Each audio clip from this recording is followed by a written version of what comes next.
Hello friends, welcome you all. आज मैं आपके लिए जो वीडियो लेके आ रहा हूँ, देखिए बात करने वाले हैं एक हिडन बैंक के स्टॉक की।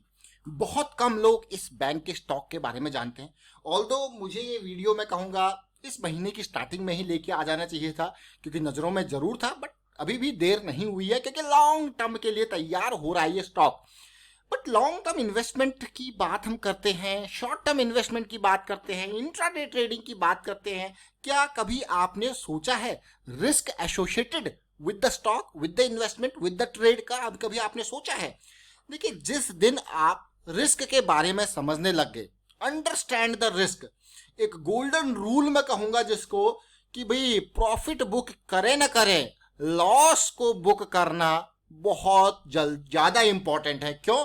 अगर आप लॉस को टाइम पे बुक नहीं करते तो वो बहुत बड़े लॉस में कन्वर्ट हो सकता है, जो कि आपके अकाउंट को खाली कर सकता है।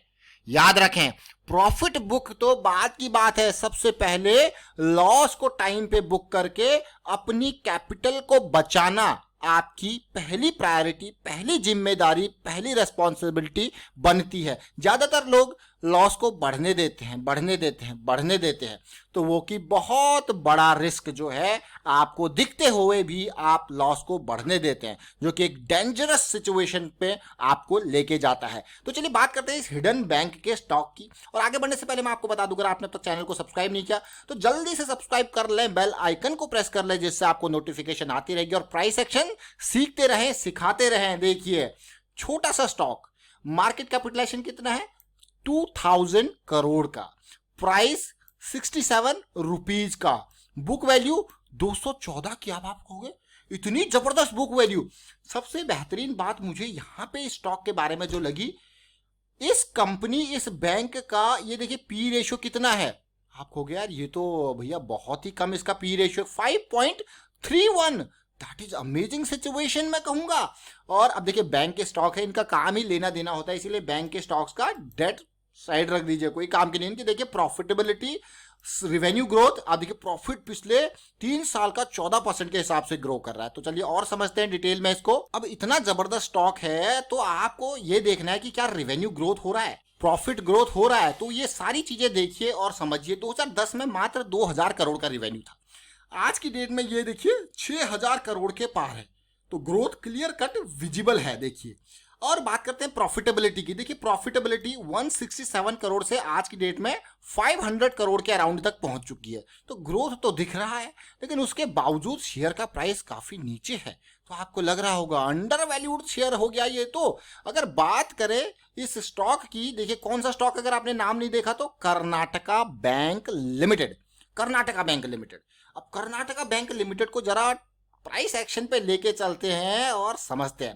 देखिए, प्राइस एक्शन पे जब भी कोई स्टॉक मैं आपके लिए लेके आता हूं, हर एंगल से आपको उसको दिखाने की, आपको उसको समझाने की कोशिश करते हैं। तो अभी के टाइम पे मुझे जो सिचुएशन यहाँ पे देखने को मिल रही है काफी इंटरेस्टिंग, इसीलिए ये स्टॉक आपके सामने आया।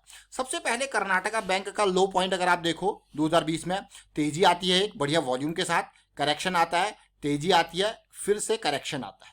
और ये मंथली का करेक्शन है, जो पिछले 1-2 महीने से नहीं, 4-5 महीने से। और सबसे इंटरेस्टिंग चीज लगी मुझे ये अगस्त मंथ की कैंडल, इसीलिए मैंने आपको स्टार्टिंग में ही बता दिया था, मुझे ये वीडियो जो है वो आज नहीं बल्कि इस कैंडल के हाई को क्रॉस होते ही लेके आना चाहिए था, जो कि इस मंथ का स्टार्टिंग का टाइम था, 3-4 तारीख के आसपास, आज से 4-5 दिन, मतलब लास्ट वीक में लेके आना चाहिए था। बट अभी भी देर नहीं हुई है, और क्योंकि ये लॉन्ग टर्म हिसाब से, मंथली के हिसाब से हम इसको देख रहे हैं, तो फिर बढ़िया। और इससे इंपॉर्टेंट पार्ट देखिए, और अच्छी चीज, अगर आप आरएसआई को देखें, जैसे कि आपको हम बार बार बताते हैं कि आरएसआई का कैलकुलेशन क्लोजिंग प्राइस के ऊपर होता है। तो अभी जो ये लेग है ये इन प्रोग्रेस है, बट आरएसआई के हिसाब से देखोगे इंपल्स, करेक्शन, इंपल्स, करेक्शन, और क्या स्टार्ट हो रही है? इंपल्स। तो तैयार रहें, ज्यादा उम्मीद नहीं करेंगे इससे, लेकिन इस लेवल तक ऑलमोस्ट 80 से लेके 100 की रेंज तक का उम्मीद जरूर होगा।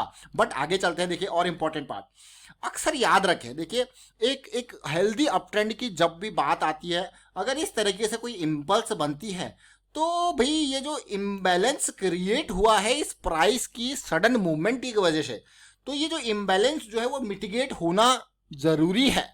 देखिए अगर ये मिटिगेट होगा तो हेल्दी अपट्रेंड की एक निशानी होती है। अब आप कहोगे यार व्हाट इज दिस मिटिगेशन, मतलब अगर ये एकदम यहां से भागा है तो इस एरिया में जरूर प्राइस आने की कोशिश करेगा, जो कि पिछला हाई का एरिया था। इसको मैं एक सिंगल पॉइंट नहीं कहूंगा, एक सिंगल लाइन नहीं, ये एक जोन से आप डिनोट कर सकते हो। And you can just see this, price आया और ये इम्बैलेंस क्या हुआ, मिटिगेट, मतलब रिजॉल्व हुआ ये इम्बैलेंस, और उसके बाद ये चीजें इंपॉर्टेंट। तो ये जो पॉइंट ऑफ व्यू मैं आपको बताता हूँ, ये institutional point of view, fund house point of view, smart money point of view के साथ आपको बताने की इसको कोशिश करते हैं। और इन स्ट्रक्चर्स को, इन प्राइस एक्शन को जब आप समझ जाते हो ना कि कहाँ पे मिटिगेशन की जरूरत है, कहाँ पे गैप्स क्रिएट हो रहे हैं, तो फिर आप इजिली इनमें छोटे टाइम फ्रेम पे जाके बहुत कम रिस्क के साथ, again there is an important terminology which is called risk.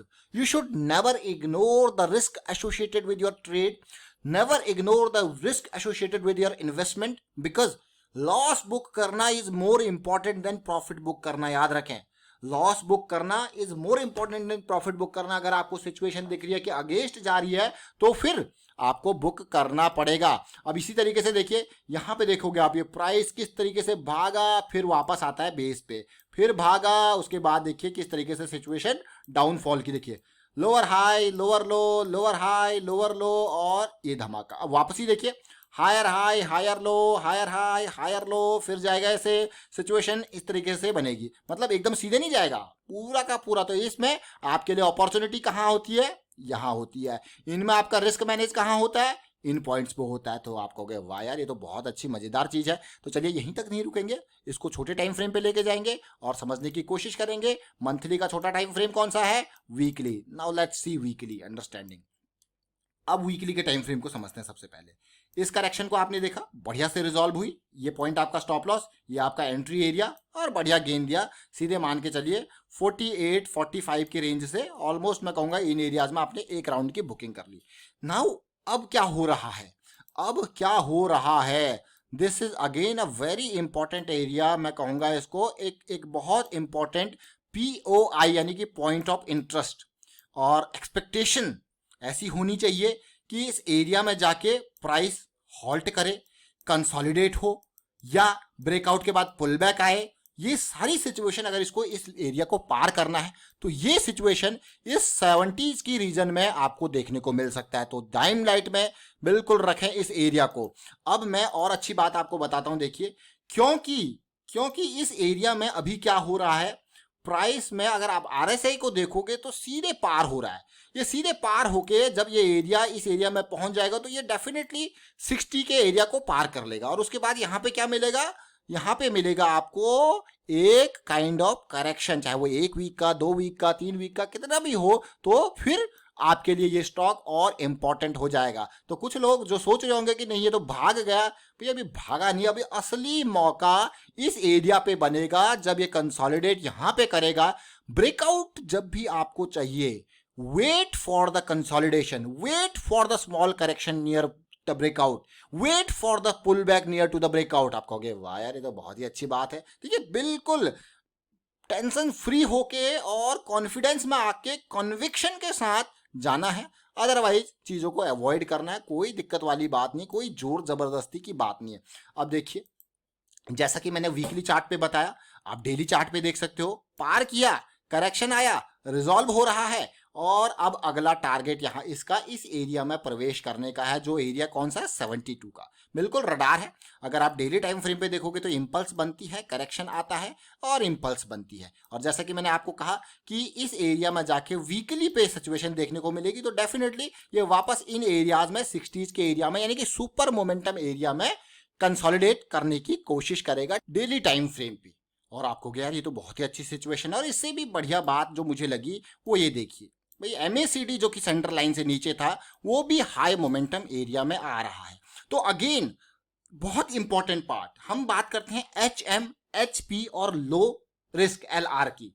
High momentum, high probability, low risk, यही एक अच्छी इन्वेस्टमेंट, अच्छी ट्रेड की पहचान है। क्या, हाई मोमेंटम, हाई प्रोबेबिलिटी और लो रिस्क। रिस्क को सबसे पहले रखना है। इसीलिए low risk high momentum high probability. मान लो मैं इस करेक्शन रेजोल्यूशन को प्ले करने की कोशिश कर रहा हूं इन एरियाज पे समझ के, तो मुझे पता है this is my stop loss, और इसको मैं अभी ज्यादा टारगेट नहीं लूंगा क्योंकि यहां पे इस एरिया तक का ही टारगेट लेने की कोशिश करूंगा, क्योंकि मुझे पता है इसको इस एरिया को पार करना पड़ेगा, तो डेफिनेटली कुछ ना कुछ हॉल्ट यहां पे चाहिए। तो इनिशियल लेवल पे कितना, ऑलमोस्ट 63-64 की रेंज से 72 मतलब 6 से 7 पॉइंट का 10% के अराउंड का बहुत बढ़िया मौका।